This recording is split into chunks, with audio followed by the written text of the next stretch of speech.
Today on Mr. Media, I'll talk to singer-songwriter Josh Flagg. His debut album is called Devastate Me.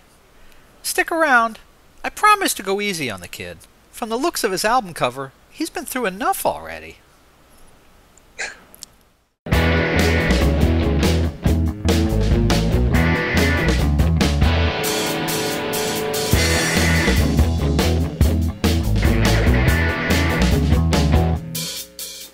So much media, so little time.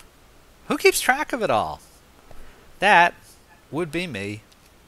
This is Bob Andelman, and this is a Mr. Media interview. You know, MrMedia.com, MRmedia.com. Stop by and check it out. There are more than 900 archived celebrity and pop culture interviews for your listening pleasure. The show is brought to you today by Audible. Audible is offering Mr. Media listeners a free audiobook download and a 14-day trial offer to give you a chance to check out their very cool service. I love listening to books on tape. If you've never tried it before, actors or sometimes the authors themselves read to you. It's great for the commute, the beach, or even unwinding before bed. You can choose a free audiobook from Audible's enormous library of rock and roll titles, including Does the Noise in My Head Bother You? By Steven Tyler of Aerosmith. Sex, Drugs, Rock and Roll, and the End of the World, produced by the National Lampoon, and Sex, Money, Kiss by Gene Simmons of Kiss. Here's an excerpt of Sex, Money, Kiss by Gene Simmons. If man was predisposed to being monogamous, biologically, his sexual activity would have been limited to the cave he lived in, without spreading his seed in every other cave he rested in as he hunted the migrating herds. Now don't lose me here. So in the days before civilization, before language and culture, we lived in clans, a few people huddled in a cave. Isn't it true that if man was predisposed to being monogamous, that within a generation or two humankind would have been cross-eyed and retarded? Isn't inbreeding unhealthy? Aren't purebred Dalmatians dumb as a rock? Aren't mutts smart? If nature has given man billions of sperm every time he gets excited, doesn't that mean he's designed to have sex with as many females as possible before he drops dead? I'm not saying he should or should not, only pointing out, isn't that what nature intended?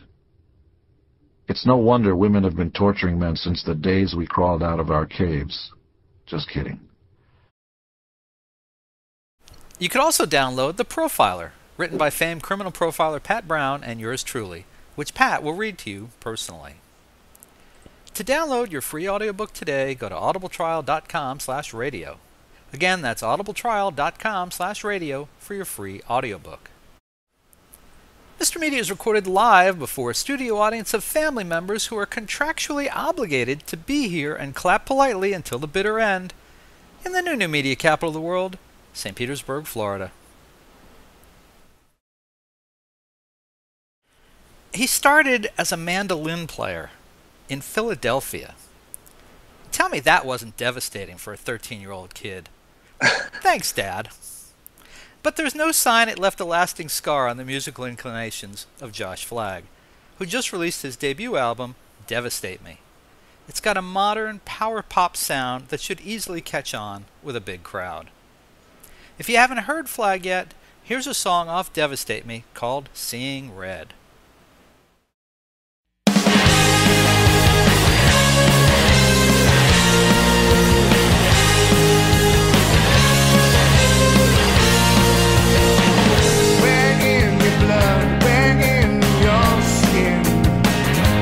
Just one drop, do we begin to wash it away? Nothing to fear, nothing to hide. Give over to this rising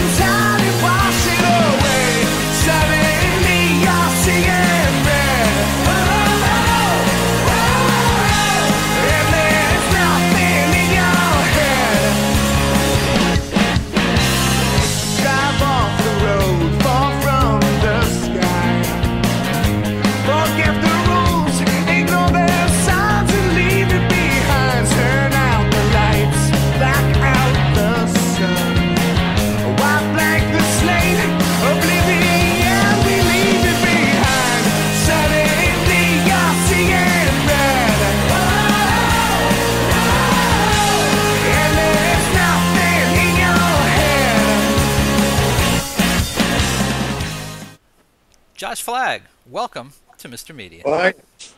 It's nice to be here. Glad to have you here. Congratulations on the debut. It must feel pretty good right about now. Feels spectacular, to be honest. It's a long time coming. Who's the first person that you go and wave that in your face? And by that I mean this. Who do you go and say, look what I did. I did it. I did it.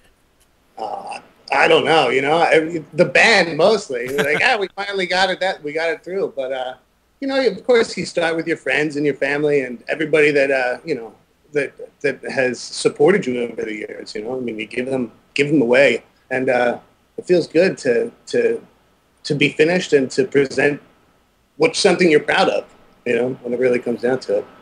It's cool to have something to really hold in your hand. I know what it likes. I know what it feels like to have a first book published, because that's what I do, and it's very exciting. You just want everybody to know and to share in the joy of it. And I figured it'd probably be the same thing to have a CD with your name on it and your music. Yeah, absolutely. I mean, it's not the first time that we put something up, but it's certainly the first time that it's been my name only. So that was definitely an odd thing, because I've always, not that you hide behind bands, but you present bands, and it's a group of people that are, presented together. But it's a little bit different when you're putting it out under your own name. Mm-hmm. And did it all turn out the way you thought it would? It turned out much, much better. But we were really blessed making the record. I mean, the way it all came together. I think that we'd released an EP, or I had released an EP. The year before, and we had a lot of songs. We wanted to make a record, and and the guy Tim O'Hara, who produced the record, just sort of the timing worked out for him, and we could really take our time and make the record, and it was really a joy. It took, I think we thought it was going to be finished in 2 months, and it wound up taking 5 or 6 months.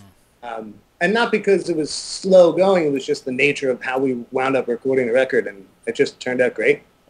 It gets a little costly, though, when it goes from planning on 2 months to 5, 6 months maybe in the studio, isn't it? Maybe. I mean, for the majority of the record, we did it in 3 different studios, and we sort of took advantage of, we went and did a lot of live tracking, especially the drums, but bass and guitars, in a big, expensive studio, and then, which was fun. And then we went to a smaller place that our producer knew, which was just, we did a lot of guitar tracking there. It was a gigantic room with tons of amps, and it sounded great, and it was a lot of fun. But from there, the mixing and a lot of the singing we could do, just the technology that's out there, you don't have to be in a big studio. So it was easier. It didn't cost anything to be, even here or, in Tim's studio doing a lot of vocals. So the budget wasn't that big of a deal after the initial huge days. It was just a matter of taking the time and getting it right. Now, the music industry has changed so much in the last 5 or 10 years in terms of how you make money from music, how you produce music, how you distribute music. I know to this moment, I've got a hard copy here, but basically this is available as a digital download, I think, in most places. What is the difference to you, to the band, in terms of having actual product of original music as opposed to just showing up places to play a gig and that kind of thing? How does it change the game for you? Well, I mean, I've toured around a lot with my own band and other bands, and when you go out on the road and there's places where if you're playing Peoria and you've never been there before, not many people are going to be there, so you're going to need those CDs and T-shirts and stickers and posters to help get you to the next show, and feed everybody eggs in the morning. So that, I mean, it certainly helps. But I mean, I'm also the old school. I mean, I like as much caveman as it seems. Like, I like CDs. I still buy CDs. I like looking at the pictures. I like reading the lyrics if they're in there. I like having it. It's the same reason I buy books. I like them. And no, you don't need. I mean, you don't need them. The average listener doesn't need them. And that's also great because it's easier to get your stuff out there. It doesn't, it used to be that you would need a record company to let you have, they were a bank and you could make tons of records. Now you don't need to do that. Somebody in Moscow can buy the record, and that's a spectacular thing, That's not a bad thing. Now there's a trade-off at work there, I think, because uh, you can produce and distribute the music yourself, but what's missing, I guess, with the labels is their marketing power, their connections. But you're also not relying on radio. I mean, the way bands used to. It used to be if you couldn't get played on the radio, no one would ever know that you existed. Now it's really in your hands, I guess. Yeah, well, you can certainly. I mean, radio would help. I mean, it's weird being in a place like New York City where radio is really sad. You know, I mean, I attribute it to the fact that nobody drives cars, which is where people listen to radios. But you know, that you don't need to do that. I mean, you know, you need to make videos. You need to put yourself out there. You need to get people to listen to the music any way possible. There is a trade-off that you know, a record company is a bank and they can market, but if you're savvy and you're smart, you can do a lot of that on your own. Are you savvy and smart? That's the question. No, I'm not. I'm not either. I'm not. I hope some people I know are, you know. I'm doing an internet TV show. How savvy and smart would I possibly be? It's spectacular. There won't be real TV in 20 years. It'll be cream rises, sits up. On the record, Devastate Me. Did the sound of the songs change much? Did they evolve much from the time that of creation to the time that you actually finished them in the studio, or were they pretty much what you envisioned? Or does the studio change things at all? You know, it's an interesting question in terms of this record. I mean, a lot of the songs, I would say a good 75 to 8% of the songs kind of wound up exactly how they were envisioned. I mean, there's a lot of wood chopping that went into it long before we made the record. I mean, I've made a few records with different artists and my own band, so I mean, I'm no stranger to a studio and writing thing and getting, you know, the writing and arrangement and, you know, the counter melodies and figuring all those things out. I mean, they're sort of all in the head and they've been worked out.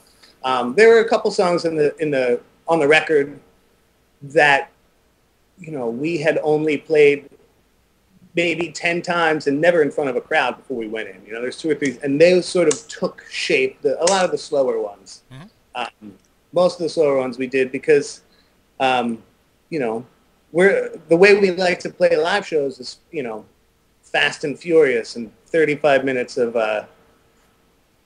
nonstop action, and then we're out. So we don't usually give ourselves time for the slow jams, you know. But I write them, you know. We write them all the time. So those sort of change. But for the most part, you know, we had it down to a little bit of science. Okay. Well, let's do this. Let's take a quick break, and I understand you are prepared to play a little bit for us live. Absolutely. So when we come back, we'll do that. This is Bob Andelman, and you're listening to and hopefully watching the Mr. Media interview with Josh Flagg, whose debut CD under his own name is Devastate Me, and it's available on iTunes, Amazon, Bandcamp, Spotify, eMusic, and we'll have a link up on Mr. Media as well, so you can buy it right there, right now. Stick around. We'll be right back.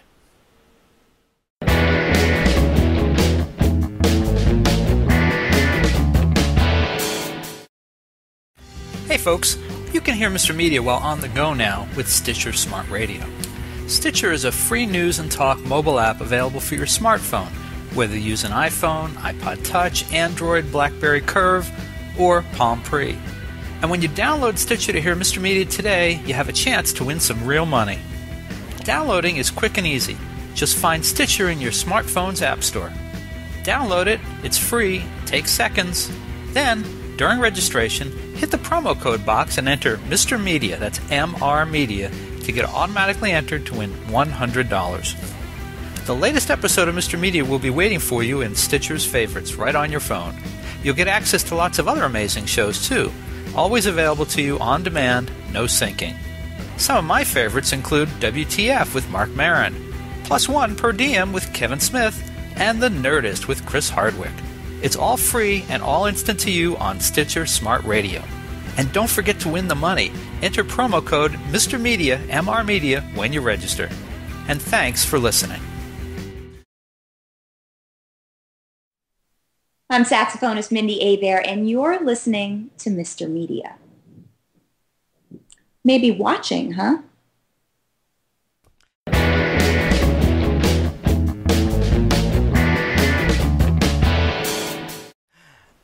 This is Bob Andelman, and you're listening to and hopefully watching the Mr. Media interview with up-and-coming rock star Josh Flagg, whose new CD, Devastate Me, is out now. And Josh, we promised folks when we came back from the break that you would perform a little bit, and I understand this is going to be the title tune to the CD, Devastate Me. Yes, it is. Terrific. Well, let's give a listen.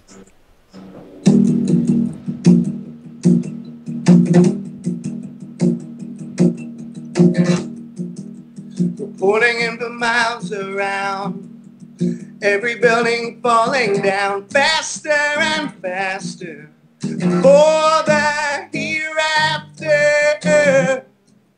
And 7 miles underground, a sudden catastrophic sound drowned out in laughter, desire for disaster, and all I want is you to devastate me, and all I need is you to come and take me far away from here.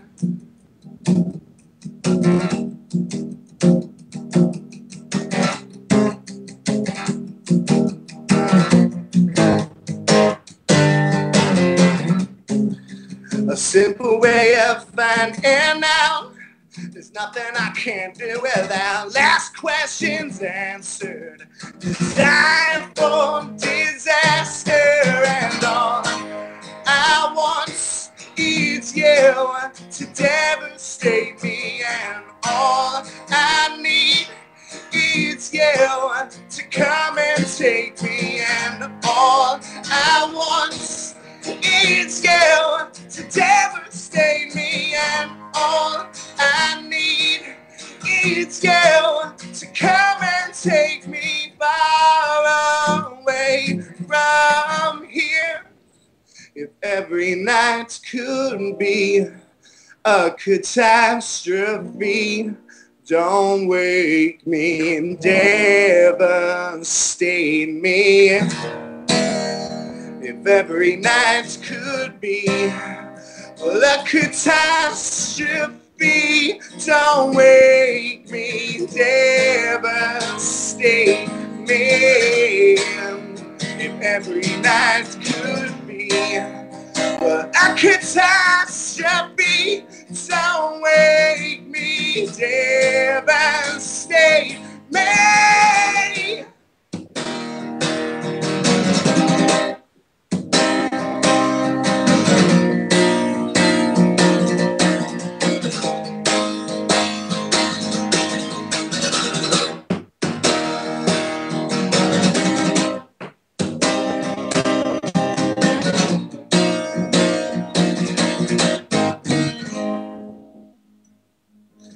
And all I want is you to devastate me, and all I need is you to come and take me, and all I want is you to devastate me, and all I need is you to come and take me far away from here.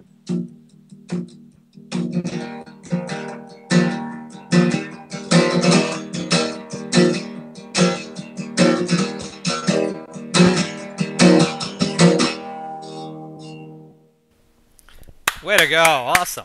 Hey, thank you. Excellent. Excellent. That was terrific. Thank you so much. You're quite welcome. Tell me about the song a little bit. It sounds like, I don't know, you think Devastate Me. It sounds like maybe you're singing a little bit about, someone who's, hurting you. But on the other hand, it's almost, part of it sounds like it's a positive thing. Come on in, devastate me. Take me apart. Yeah, well, I mean, I don't want to give too. I mean, I think there's a lot of things that go on the lyrics of this record. I mean, and that was one of the first songs that got written for this record. And as the record developed, a lot of the songs wound up having themes of, destruction and just little travesties and reversals, and large and small, personal and impersonal, disasters and monsters and it just sort of, and we sort of ran with the idea because, we didn't want to write a lot of songs that were, I certainly didn't want to sing a lot of songs that were about girls and you and me, and we're going to be together happy and free, sort of ridiculous things like that. So we wanted to couch our lyrics, and we wanted choruses that were big and seemed to be about another person or a relationship, but actually have nothing to do with it whatsoever, and be more, just be a little sneaky. And I think that song's not, it's a nice sentiment. You do want to let people in and have them, open yourself up to let them have that power. That's life, that's love, that's amazing. But also, it's not necessarily about that. If that makes any sense. Yeah. And when you write a song, what comes first for you? The sound, the lyrics? Could it be either or both? Sometimes I think most songwriters would agree. I mean, sometimes you're taken with a line, but usually a melody has to come first, and that line has to sit in there right. A lot of times I'll come up with a melody first, and I have to find what the guitar is doing and what the chords are doing. A lot of times, you just, I think most songs for me get written not with my actual brain. The best songs are written turned off. You're just sitting, playing. You have to play. You have to open yourself up and you play and you wind up mindlessly playing a little guitar line, and then some magic fairy, I assume, put a little thought of a melody in my head, and then it's just stuck there, and if you can remember it, if you put the guitar down or whatever you're playing down and you can remember it 24 hours later, you probably got something. If you can't remember it, forget about it, as far as I'm concerned. And then it's just a matter of, I like to sing a lot of syllables, no words, until I find the right vowels. Or the line just comes, but really it's got to be melody first for me anyway. There's so much music out these days. I mean, it has been for years, but there's so much music out. Do you worry as you're composing that something's got a little too much of somebody else, or that you picked up something unconsciously? Or do you just have to not worry about that and go and produce your music? Yeah, I don't think that you can worry about that at all. I mean, you're human. I'm human, and there's stuff that I like. And when you hear something, sometimes I hear a song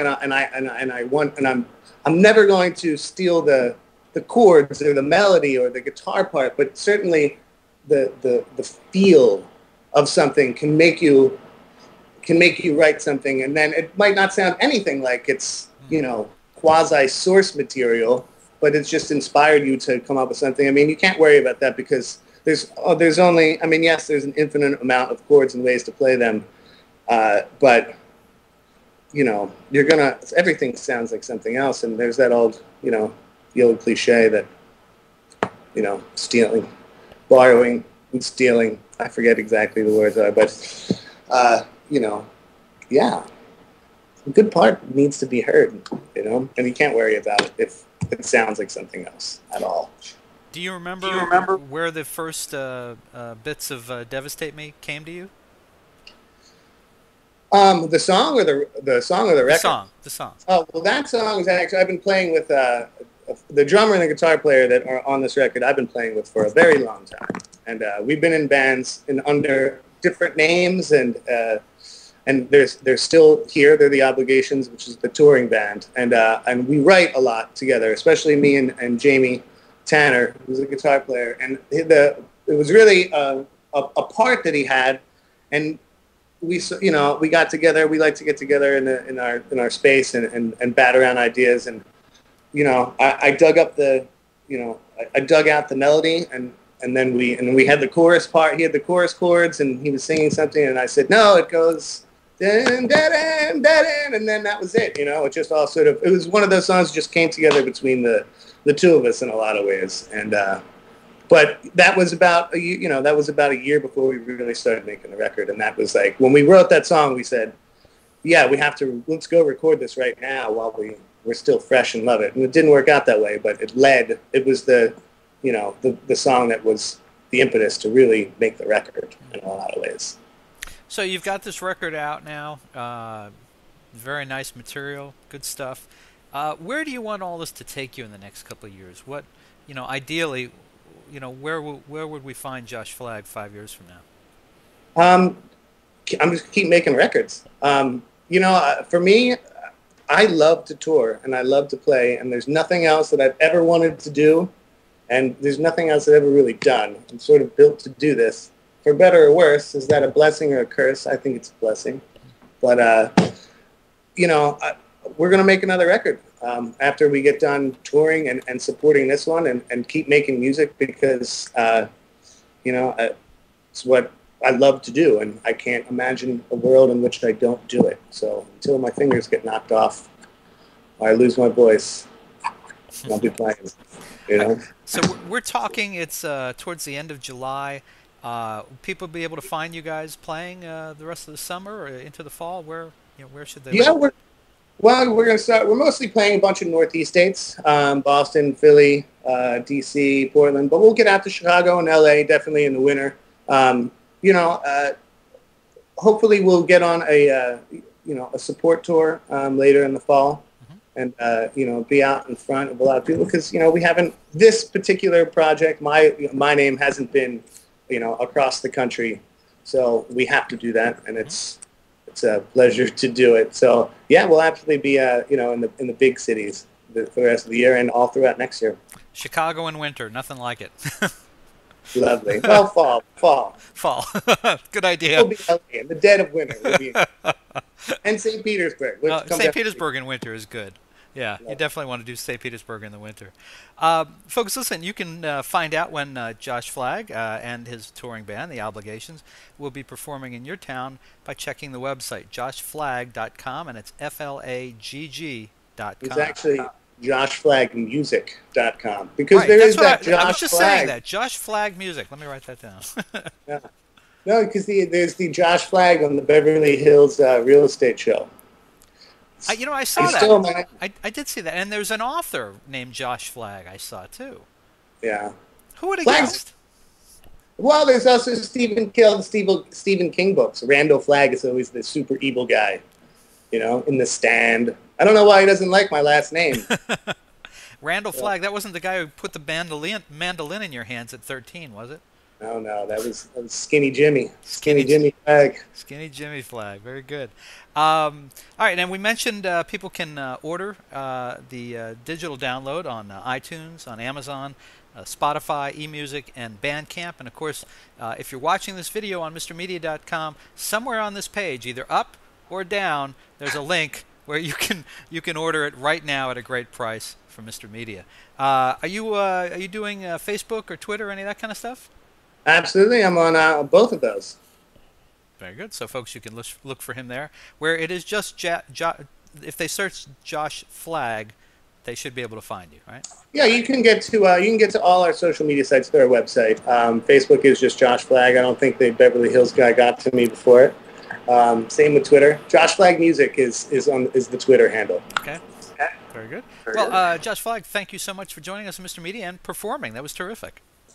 Thanks for having me. It was a pleasure. My pleasure. And folks, for more original interviews with America's top up-and-coming musicians, surf over to our main website, mrmedia.com, mrmedia.com. If you've enjoyed today's show, you can subscribe for free to Mr. Media via email, RSS, or iTunes, and you'll never miss a show. You can also download our new free Mr. Media mobile app for the Android on the Android market. And, of course, you can listen with a piece of string and a tin can in most parts of my hometown, Brooklyn. Show your support of Mr. Media by supporting our sponsors, including Audible. To download your free audiobook today, go to audibletrial.com/radio. Again, that's audibletrial.com/radio for your free audiobook. And if you are in the New York, New Jersey, Pennsylvania metro area, I got another sponsor you can call on. It's the partyauthority.us. Call DJ Ira for all your party entertainment needs nationwide at 1-800-DIAL-DJs or visit their website, thepartyauthority.us. And I'll give you a little hint, DJ Ira, my brother. If you've got an idea for a guest, a comment on today's show, or would like to advertise on Mr. Media, email me directly at bob@mrmedia.com. You can also call our 24-hour listener line, 1-727-498-4711. Some messages may be used in an upcoming show, and unless you live next door to me, it's probably a tow call involved. You can also follow me on Facebook, Twitter, or our new YouTube video channel. Thanks so much for joining us today, folks. I really appreciate you sharing a piece of your day with Mr. Media. Thanks for listening. Thanks for watching. See you next time, everybody. All right.